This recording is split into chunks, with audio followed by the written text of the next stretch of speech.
I was very worried going into this hockey contest for this exact reason.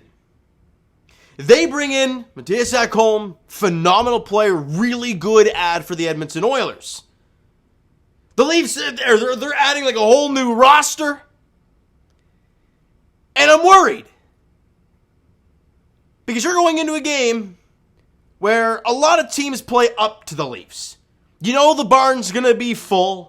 And it was half Leafs, half Oiler fans, and it was really cool hearing the banter going back and forth. The "Let's go Oilers, go Leafs, goes." It was a lot of fun hearing that, at least in the early parts of the game, until it got embarrassing for the Leafs. The Oilers played a really good game, but the Leafs embarrassed themselves on top of it. They clogged the neutral zone, forced the Leafs to dump the puck in and try and get after it where they couldn't get anything done. They had no legs. And when they went on the forecheck, the Oilers, when they got the puck, they fired it right back up the ice and they had odd man rushes after odd man rush. It was quite awful to witness. Connor McDavid, look, their best players were by far the better players tonight when it comes to best on best. What did the Leafs' top six give you? What did their top six give you? Well, Connor McDavid scored the first two. Zach Hyman had one. And then they had a couple depth goals in, late in that both in that second period. The Leafs had a David Camp goal that tied the game at one point in the first period. You felt, hey, things could happen. Now, less than 2 minutes after that, they score. Now, Ilya Samsonov, I think in the early goings of the game, was not good. The McDavid goal, I can't remember if it was a rebound, but he just kicks it right out. I don't know why no one's even touching McDavid on the play. He's just so good finding spaces.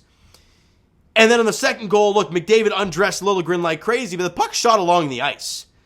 And Samsonov's already down and sliding to the post. He's past the post. I mean, it's just an ugly positioning for Samsonov. And McDavid scores, and dude's got 5 straight 2-goal games.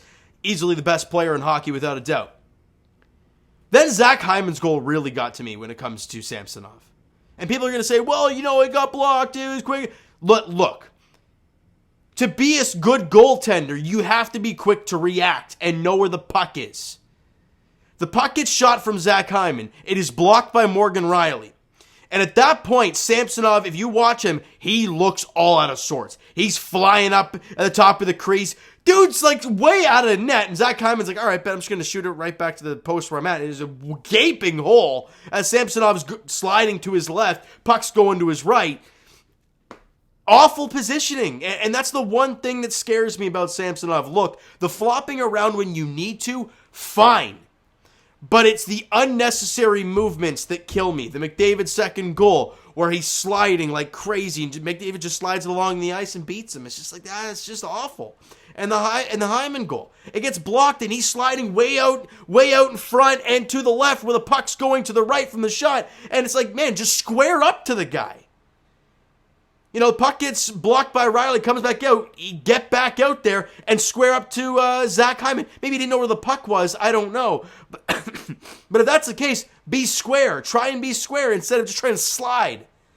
It was just a really awful performance in the early goings from Ilya Samsonov, at least in the first 3 goals, made it 3-1. And I thought, get the fellas in the room, regroup. I thought Samsonov actually regrouped and made some really big stops. The one on Zach Hyman, I can't remember. There was a couple other ones that he made, really nice stop. One on Darnell Nurse was a really nice save. And I thought, okay, he's starting to find the confidence. The fellas have to find their legs, and they couldn't. Yamamoto's goal was a tip in front, and the Costin goal was a turnover. It was awful. It was an awful performance from the Leafs. Credit the Oilers for coming out with a purpose today and getting the W. They deserved it today, and they got it. The Leafs did not deserve 1 point, let alone 2, and they got neither. And the Samsonov road home splits continue to be a thing. I was hoping after the Seattle game things would look good, albeit the defensive game from the Leafs tonight wasn't very good, but Samsonov in the early goings didn't get the stops. And when you're down 3-1 after 1 period of play, you're asking for trouble. And the way they were playing defensively, it was going to be tough. And then the other goals, I can't blame him on the Costin goal because it's a giveaway and it's a 2-on-1 against. It was a nice finish, top cheese. It's tough on him. The Yamamoto goal was tipped, right about the circle. It's hard for him to react. Can't blame him. The first, the second and the third, and possibly even the first goal, you want to have those back. Or at least one or two of them, right? And at that point, you take one of those away. It's a 2-goal game. At least pull the goalie at the end. Who knows what happens, right? It's so crucial to make these stops, and that's why on the road, like think about it, Leaf fans. That was a ruckus crowd there in Edmonton. You imagine a playoff game in Tampa. Can Samsonov handle that? And that is something we will question until it happens. And I know it's not going to happen. But I am very intrigued to see what Joseph Woll does tomorrow. What I have seen in his very minimal games in the NHL, he is very quiet in the net. Positionally sound. Now, what are we going to see moving forward? I don't know. They have the cap space to bring Matt Murray back when he's ready. Is that still a thing? It might have to be.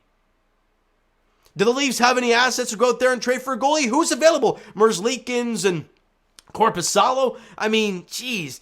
Are those guys the answer here? But then again, are these guys the answer? It continues to fire in Leaf fans' minds. I understand. And people are going to get mad at me and say, well, Samsonov's numbers on the season are like really good. Going into today, 918 save percentage, 230 goals against, really good numbers. That's great. Take a look at the home road splits. Phenomenal goalie on home ice. It's been really good. On the road, going into that last game against Seattle, he had a goals against above 3. It's a substantial difference. And it's a glaring thing that people have kind of kept quiet recently. It's still a thing. It scares me. Not saying Joseph Woll is going to come in and take the spot, but what it tells me is that Matt Murray, when healthy, fingers crossed, whatever, has a shot. Because you need guys to play on the road. Now, Samsonov will probably get game 1 against Tampa. I think there's no doubt about that. Hopefully it's at home. But things could get interesting here. And I know I've gone a little long and I haven't really talked too much about this game, but let's be real. As Leaf fans, why do we want to talk about this? Everybody was bad. The top 6 was bad. The bottom 6, yeah, you know what? They gave effort. They were in on forechecks. They were being physical. I liked what I saw from Lafferty in his debut. Of course, the first memory we have of Jake McCabe is a slashing penalty that leads to the first goal. And then the rest is like, hey, everything's going to go downhill because Leafs fans' minds go in the gutter after they see a negative thing. And understandably so. We're Leaf fans. We've seen enough of it. The good news, and it's the only thing that I can get from this, Justin Hall sees that his job might be on the line, and he's throwing the body. Dude crushed McDavid in the corner. He crushed Yamamoto and was like, screw it, I'm going to fight a guy. Didn't go well, but he dropped the gloves anyway to show the fight in him, and I love it.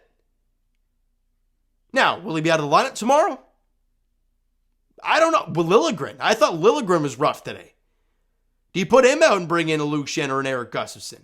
Because you can't just slide in 4, 5, 6 different pieces and expect it to stick right away. You just can't expect it. But I'm here to report today, and it was bad tonight. But I am on that side of things where you have, 6 new players in a matter of 2.5 weeks.